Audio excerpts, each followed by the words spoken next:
السلام عليكم ورحمة الله وبركاته. أنا الأديب والشاعر اليمني منير عبد العزيز محمد مرشد الشوافي، ولقد كتبت قصيدة اسمها الأقلام والدفاتر، وقلت فيها: منعوا عني الأقلام والدفاتر، وقالوا لي أنت تشتم الحاكم وتحرك الثورة والضمائر وتطلع فوق السلالم وتغرق الشعب وهو عائم وتكسر القيد وهو لائم.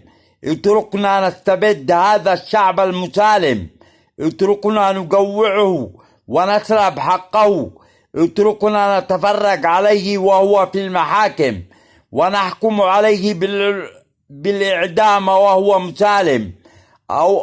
أما أنت جزاءك السجن المؤبد أو السم في طعامك، وسوف نحكم على قلمك.